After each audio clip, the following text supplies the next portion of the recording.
Hello guys, मैं आपका भाई दोस्त educator of economics love Kaushik स्वागत करता हूं आपका सफल बैच में। और दोस्तों, आपके मनपसंद कॉलेज और मनपसंद कोर्स में एडमिशन लेने की तैयारियों में मैं आपको आपके डोमेन सब्जेक्ट इकोनॉमिक्स में सफलता पाने की तैयारी करा रहा हूं। और आपको पता है कि जो जो आप मेरी वीडियोस में कमेंट में लिखकर डिमांड करते हो उस चीज की मैं बिल्कुल सप्लाई कर रहा हूं। जैसा कि आपने बोला कि सर मुझे पूरी माइक्रो इकोनॉमिक्स के डायग्राम्स एक साथ चाहिए, तो दोस्तों आज की क्लास में आपके लिए स्पेशली ये आपकी डिमांड थी कि माइक्रो इकोनॉमिक्स के सारे डायग्राम ले आओ, और मैं इसकी सप्लाई कर रहा हूं कि all diagrams of micro economics आपके सामने आज पेश किए जाएंगे।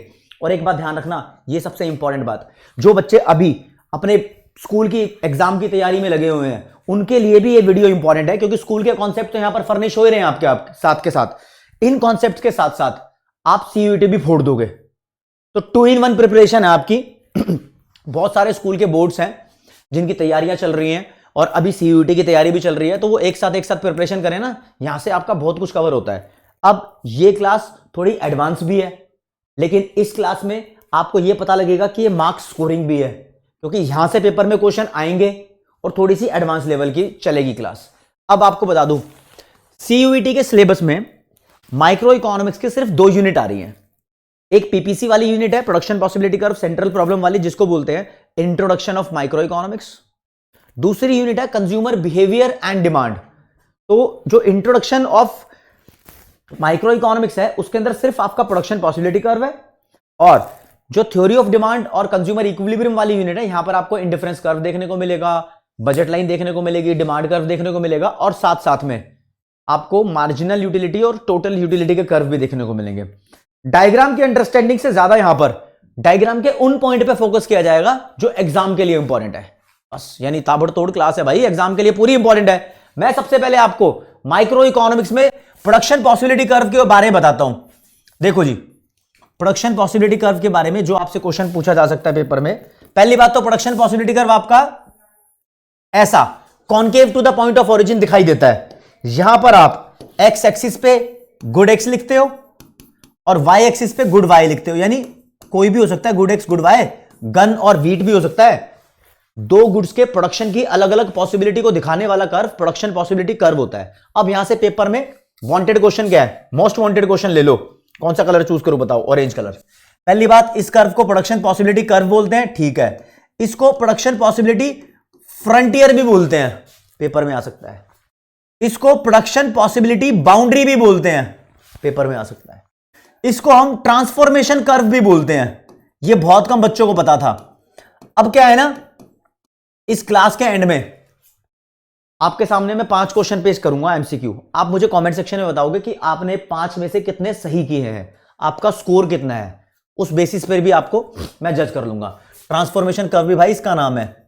अब देखो दोस्तों, प्रोडक्शन पॉसिबिलिटी कर्व के स्लोप का नाम होता है, इसके स्लोप का नाम होता है मार्जिनल रेट ऑफ ट्रांसफॉर्मेशन। इसको ही बोलते हैं मार्जिनल अपॉर्चुनिटी कॉस्ट।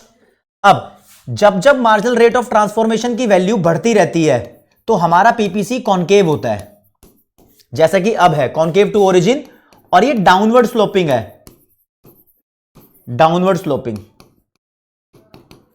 अब देख लो डाउनवर्ड स्लोपिंग क्या होता है, कैसे पता लगा डाउनवर्ड स्लोपिंग है भाई। यहां पर ये देखो, ये लेफ्ट टू राइट नीचे की तरफ अपनी शेप दिखा रहा है, ठीक है, इसलिए डाउनवर्ड स्लोपिंग है।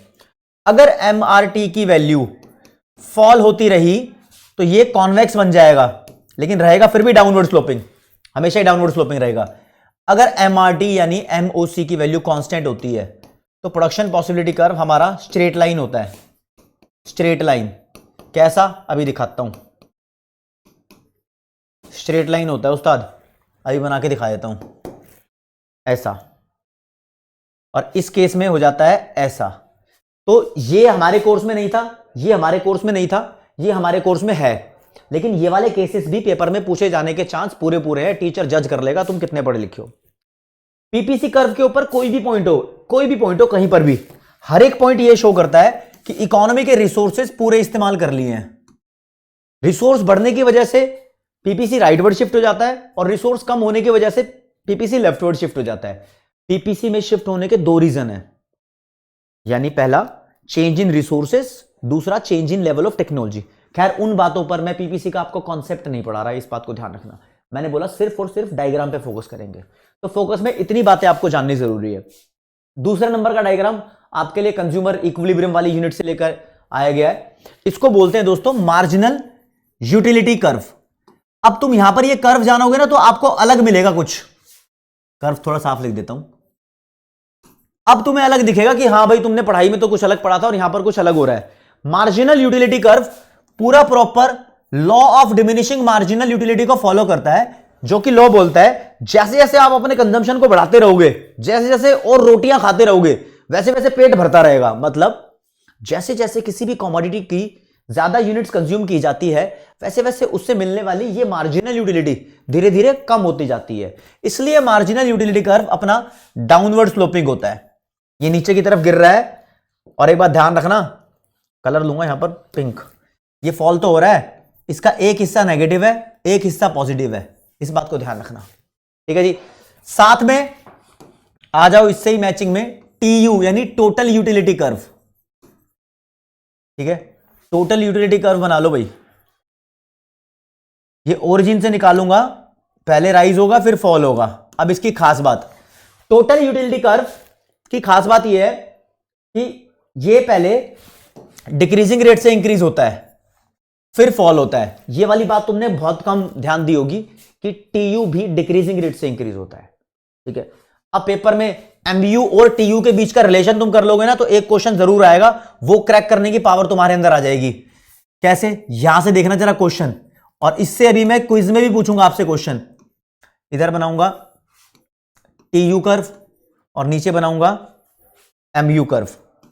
देखना जरा,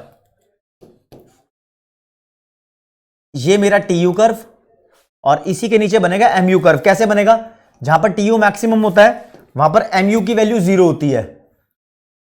तो मुझे एमयू कर्व यहां से अपना कट करना है, तो बस ये देख लो, ये एमयू कर्व है। अब दोस्तों ध्यान दो, ध्यान दो, यहां पर पेन का कलर कौन सा सेलेक्ट करूं, पहली बात तो ये, बाकी सारी बातें बाद में। मुझे तो मजा आ रहा है ऑरेंज में, चलो ठीक है। जहां पर टीयू मैक्सिमम है वहां पर एमयू 0 है। इस पॉइंट को हम सैचुरेशन पॉइंट बोलते हैं। This point is to be noted, saturation point, या फिर काफी सारी बुक में लिखा होगा this is the point of satiety, STIETY। धुरंधरों को पता होती है बातें ये। जो बच्चा मेरी वीडियोस देखता रहेगा ना उसको कुछ अलग पता लगता रहेगा, वो टॉपर बनने की राह में जल्दी आगे बढ़ेगा। ठीक है, और जहां पर MU 0 होती है उसको भी बोलते हैं पॉइंट ऑफ सोसाइटी। इस बात को ध्यान रखी, भूल ना जाए। अब बात आ गई इनके रिश्ते की, तो रिश्ता देख लो जरा, पतले पेन से दिखा देता हूं। रिलेशन चेक करना है ना, तो पहला रिलेशन बाबू, जहां पर MU 0 है उधर ही TU अपने आप में मैक्सिमम है, TU अपने आप में मैक्सिमम है। दूसरा रिलेशन देखो, MU की वैल्यू तो फॉल होती रहती है ना, गिर रहा है, लेकिन एक तरफ पॉजिटिव है एक तरफ नेगेटिव है। जब MU फॉल हो रहा है लेकिन पॉजिटिव है, तब TU बाबू बढ़ रहा है, TU बढ़ रहा है जब पॉजिटिव है। और जब MU नेगेटिव की साइड आ गया तो देखो TU गिर रहा है। तो क्या लिखूं, जब MU फॉल हो रहा है लेकिन पॉजिटिव है तो TU की वैल्यू बढ़ रही है, लेकिन जब MU नेगेटिव हो गया, फॉल तो अब भी हो रहा है लेकिन नेगेटिव है, तब TU starts falling. These are the basic relations between MU and TU। इसकी कहानी यहां खत्म होती है। अब आते हैं अपने सुपर डुपर हैवी लेवल के कर्व पे, जिसको बोलते हैं इंडिफरेंस कर्व। बच्चा बच्चा इंडिफरेंस कर्व की कहानी सुन के हैरान हो जाता है, क्योंकि इस क्लास के अंदर ना थोड़ा पूरे तरीके से क्लियर नहीं होता कॉन्सेप्ट, लेकिन हम आपको क्लियर कराएंगे। देखो अभी तुम्हारे स्कूल की तैयारी भी चल रही है, इसलिए आपके सामने ऐसी क्लासेस की वीडियोस पेश कर रहा हूं जो मार्क्स स्कोरिंग है, सीधी डायरेक्ट पॉइंट पे बात कर रहा हूं। जब सफल क्लासेस के अंदर मतलब आपकी मैं रूटीन चैप्टर वाइज क्लास शुरू कर दूंगा ना, तब कॉन्सेप्ट भी क्लियर कराऊंगा, उसमें एक कॉन्सेप्ट कराऊंगा ढंग से डिटेल में, फिर उसके MCQ कराऊंगा, समझे, ये सब कराऊंगा, इंडिफरेंस कर्व भी कराऊंगा दोबारा, ये सब एक एक चीज कराई जाएगी। लेकिन यहां पर हमारा टारगेट कुछ हो रहा है, उस पर जाना, मतलब स्कोर करना है यार, आगे आ जाएंगे। इंडिफरेंस कर्व पे आ जाओ राजा। एक तो ये बड़े सिलेक्शन, इंडिफरेंस कर्व,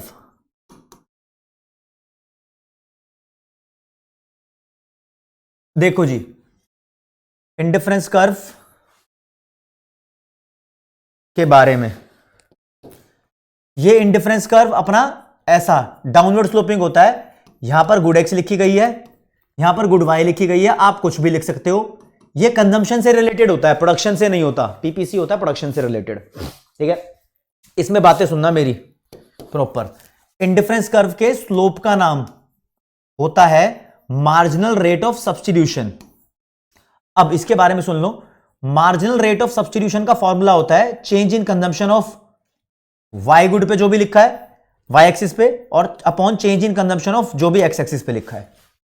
और होता है formula marginal utility of X upon marginal utility from Y. ये यूटिलिटी वाले चैप्टर से एक और फॉर्मूला निकल जाता है। ये फॉर्मूला है स्लोप का। अगर एमआरएस की वैल्यू हमारी फॉल होती रहती है तो उसको बोलते हैं DMRS, diminishing marginal rate of substitution. उसकी वजह से इंडिफरेंस कर्व हमारा कॉन्वेक्स होता है, ध्यान रखना, कॉन्वेक्स होता है। और दूसरा, अगर एमआरएस की वैल्यू बढ़ने लग जाए तो इसकी वजह से इंडिफरेंस कर्व कॉनकेव हो जाएगा, रहेगा डाउनवर्ड स्लोपिंग की, डाउनवर्ड स्लोपिंग है। अगर एमआरएस कांस्टेंट रहे तो इंडिफरेंस कर्व हमारा स्ट्रेट लाइन हो जाएगा, रहेगा डाउनवर्ड स्लोपिंग की। इस बात को ध्यान रखी राजा, भूल ना जाए। अच्छा, एक कॉमन बात जो तुमने ध्यान रखनी है वो सोच रहे हो, चाहे पीपीसी हो चाहे इंडिफरेंस कर्व हो, इनके जो भी स्लोप का नाम है, अगर इनका स्लोप बढ़ रहा है तो ये दोनों के दोनों कर्व कॉनकेव हैं। अगर इनके स्लोप की वैल्यू कम हो रही है तो दोनों कॉन्वेक्स हैं। अगर इन दोनों के स्लोप की वैल्यू कांस्टेंट है तो ये दोनों स्ट्रेट लाइन है। कॉमन बातें हैं, बच्चे इस हिसाब से अपने आप को कनेक्ट करके कॉन्सेप्ट बिल्ड कर लेते हैं, ठीक है। अब यहां देखना, इंडिफरेंस कर्व की फीचर्स बड़ी खतरनाक है। पहले नंबर की, भाई ये डाउनवर्ड स्लोपिंग होता है। डाउनवर्ड स्लोपिंग क्यों होता है ये पेपर में आता है, क्योंकि एक का कंजम्पशन बढ़ाने के लिए दूसरे का कंजम्पशन कम करना पड़ता है, इसलिए डाउनवर्ड स्लोपिंग होता है। वाइसा वर्सा भी पॉसिबल है। दूसरी फीचर, ये नॉर्मली हमारा स्ट्रिक्टली कॉन्वेक्स टू ओरिजिन होता है। कॉन्वेक्स टू ओरिजिन क्यों होता है, ये पेपर में क्वेश्चन आता है। It is because of diminishing marginal rate of substitution, बताया था ना, ये रहा, इस वजह से, ठीक है। थर्ड फीचर, हायर आईसी जो होता है ना, हायर इंडिफरेंस कर्व, वो हायर सेटिस्फैक्शन शो करता है, हायर यूटिलिटी या फिर हायर सेटिस्फैक्शन शो करता है। इस बात के पीछे क्या कारण है बाबू, ये डिफरेंट है भाई। वाई दिस कोलैबोरेटी, it is because of monotonic preference. भाई इसको बस यही याद रखेंगे कि नाम क्या है, मोनोटोनिक प्रेफरेंस। इसका मीनिंग मैं यहां पर एक्सप्लेन नहीं कर रहा इस क्लास के अंदर, क्योंकि उसके लिए चैप्टर एक्सप्लेन किया जाएगा। वैसे मोनोटोनिक प्रेफरेंस का मतलब होता है मोर इज प्रेफर्ड। मोनोटोनिक का मतलब होता है इंक्रीजिंग, ज्यादा ही चाहिए, ठीक है। ये कह रहा है कि अगर एक डायग्राम में तुम एक से ज्यादा इंडिफरेंस कर्व बना दो, I1, I2, I3, तो I3 की सेटिस्फेक्शन सबसे ज्यादा है, दूसरे पे I2 की है, तीसरे पे I1 की है। तो ये इंडिफरेंस कर्व की फीचर है। और खास बात इसी चक्कर में हो गई, अगर एक डायग्राम में तुम एक से ज्यादा इंडिफरेंस कर्व बना दोगे तो इस डायग्राम को बोलेंगे इंडिफरेंस मैप। इंडिफरेंस मैप है ना। इंडिफरेंस मैप एक ऐसा डायग्राम है जो एक फैमिली ऑफ इंडिफरेंस कर्व्स को शो करता है। यानी जिस डायग्राम के अंदर बहुत सारे इंडिफरेंस कर्व शो कर दिए, एक से ज्यादा इंडिफरेंस कर्व शो कर दिया, उसी डायग्राम को बोलने लग जाओ this is the indifference map, ठीक है। आ जाओ जी, आ जाओ राजा। चौथे नंबर का है कि दो इंडिफरेंस कर्व एक दूसरे को कभी कट नहीं कर सकते। Two ICs can never cut each other, can never cut या फिर इंटरसेक्ट ईच अदर। ये है इंडिफरेंस कर्व की प्रॉपर्टी। अब जो तुमने नहीं पढ़ा होगा वो ध्यान देना। Indifference curve in case of substitute goods different shape bear करता है, और दूसरा in case of complementary goods different shape bear करता है, ध्यान रखना। अब यहां पर अगर मैं इंडिफरेंस कर्व बनाऊं तो अगर यहां पर मैं पेप्सी लिख रहा हूं, इधर अपन कोक लिख रहा है, तो ये सब्स्टिट्यूट गुड्स है। अगर इधर मैं कार लिख रहा हूं और इधर पेट्रोल लिख रहा हूं तो ये कॉम्प्लीमेंट्री गुड्स है। तो यहां पर इंडिफरेंस कर्व इधर बनेगा आपका स्ट्रेट लाइन ऐसा, और इधर बनेगा एल शेप्ड, बस इस बात का ध्यान रखना, दोनों में इंडिफरेंस कर्व की शेप अलग हो जाती है, ऐसा क्वेश्चन पेपर में पूछने लायक है। अगला आ जाओ जी, बजट लाइन की बात कर लें। उस्ताद बजट लाइन आपकी डाउनवर्ड स्लोपिंग बेसिकली दोनों एक्सिस को टच करने वाली है, ए और बी। इधर भी गुड एक्स के कंजम्पशन की बात होती है, इधर गुड वाई के कंजम्पशन की बात होती है। बजट लाइन की इक्वेशन देख लेना यहां पर, इक्वेशन पहले नंबर पे बजट लाइन की, दूसरे नंबर पे बजट सेट की, तीसरे नंबर पे बजट कॉन्स्ट्रेंट की। तीन इक्वेशन तुम्हें ध्यान होनी चाहिए हर हाल में। देखो जी, बजट कॉन्स्ट्रेंट ये पूरा इलाका है, ये जो गुलाबी रंग से बनाया है, इससे बाहर कंजम्पशन नहीं हो सकता, और ये अकेली जो लाइन थी उसको बजट लाइन बोलते हैं। बजट लाइन की इक्वेशन है price of X multiplied by quantity of X plus price of Y multiplied by quantity of Y is equal to money income M. और बजट सेट यानी कोई भी कॉम्बिनेशन ऑफ टू गुड्स जो एक consumer खरीद रहा है, उसकी इक्वेशन बन जाती है, सेम चीज लिखेंगे जो ऊपर लिखा है, बस निशान बदलना है दोस्तों, निशान बदलना है, लेस देन और इक्वल टू आ जाएगा मनी इनकम की तरफ, समझ रहे हो। और बजट कॉन्स्टेंट की इक्वेशन भी सेम हो जाएगी, डिट्टो सेम जो ऊपर थी। ये लो जी, ये लो जी, तो डरने वाली कोई बात ही नहीं है। बस जो तुम्हें एक्स्ट्रा चीज ध्यान रखनी है वो बजट लाइन का स्लोप। अरे कर्व है तो उसका स्लोप भी है भाई। बजट लाइन के स्लोप को बोलते हैं मार्केट रेट ऑफ एक्सचेंज, और उसको ही बोला जाता है प्राइस रेशो। यानी अगर दो गुड्स हैं तो एक्स का प्राइस अपॉन वाई का प्राइस कर दो, रेशो निकल गई ना, यही स्लोप ऑफ बजट लाइन है। आपको ये बातें बजट लाइन के बारे में ध्यान रखनी है। हाँ, बजट लाइन भी शिफ्ट हो सकती है अगर कंज्यूमर की इनकम चेंज हो जाए या जो गुड्स हैं उनका प्राइस कम या ज्यादा हो जाए, लेकिन आपको इतना ध्यान रखना है अभी इसके बारे में। अब मैं पढ़ाऊंगा आपको consumer equilibrium, equilibrium through indifference curve, क्योंकि यहां पर भी एक डायग्राम क्लिक करता है। कंज्यूमर अपना इक्विलिब्रियम तब अचीव करेगा जब वो दो कंडीशन सेटिस्फाई कर देता है ना। कंज्यूमर इक्विलिब्रियम वो सिचुएशन होती है जहां पर कंज्यूमर अपनी टोटल यूटिलिटी मैक्सिमाइज करता है out of his given income and resources. लेकिन इंडिफरेंस कर्व के थ्रू उसको इक्विलिब्रियम में तब माना जाएगा जब वो दो कंडीशन सेटिस्फाई कर देगा। कंडीशन नंबर 1 कि indifference curve must be convex, टेढ़ा मेढ़ा इंडिफरेंस कर्व नहीं होना चाहिए, सीधा कॉन्वेक्स होना चाहिए। कॉन्वेक्स का मतलब MRS की वैल्यू डिमिनिश होनी चाहिए, डी लिख दिया। दूसरा, बजट लाइन इंडिफरेंस कर्व को किसी एक पॉइंट पर छू के जानी चाहिए, यानी इसके लिए बजट लाइन और इंडिफरेंस कर्व दोनों का डायग्राम एक साथ बनेगा। तो लिखेंगे budget line must be tangent, tangent का मतलब होता है छू कर जाना, टेंजेंट टू इंडिफरेंस कर्व। और इसको इसी वाली को लिख सकते हो आप, जब दो चीजें एक दूसरे को छूकर जा रही होती है दोनों का स्लोप एक दूसरे के बराबर होता है, यानी स्लोप ऑफ बजट लाइन जिसको बोलते हैं market rate of exchange must be equal to slope of indifference curve जिसको बोलते हैं मार्जिनल रेट ऑफ सब्स्टिट्यूशन। ये दोनों एक दूसरे के बराबर होते हैं, तो इन दोनों कंडीशन का मतलब एक ही है। तुम चाहे जो मर्जी समझ लो, पेपर में कुछ भी लैंग्वेज यूज हो सकती है, इसलिए मैंने आपको सारी लैंग्वेज के बारे में अवगत कराया है। ठीक है जी। तो अब डायग्राम देखो जी, ये मान लो वाई एक्सिस, ये मानो एक्स एक्सिस। तो यहां पर एक तो बनाएंगे हम बजट लाइन पीले रंग से, बना दीजिए। अब बनाएंगे इंडिफरेंस कर्व व्हाइट कलर से, ये लो जी, ये लो जी, ये लो जी। ये तीनों के तीनों इंडिफरेंस कर्व पहली कंडीशन को सेटिस्फाई कर रहे हैं, तीनों के तीनों कॉन्वेक्स है, पहली कंडीशन सेटिस्फाइड है। लेकिन दूसरे नंबर की कंडीशन टेंजेंसी वाली वो सिर्फ इस पॉइंट पे सेटिस्फाई है, तो ये कंज्यूमर इक्विलिब्रियम पॉइंट है। और यहां पर वो गुड वाई को इतना कंज्यूम करेगा ओ से लेकर वाई तक, गुड एक्स को इतना कंज्यूम करेगा ओ से लेकर एक्स तक। तो this is consumer equilibrium point. आपको पेपर में डायग्राम तो बनाना आएगा नहीं, है ना, तो उसकी कंडीशन के बारे में आपसे पूछ सकता है।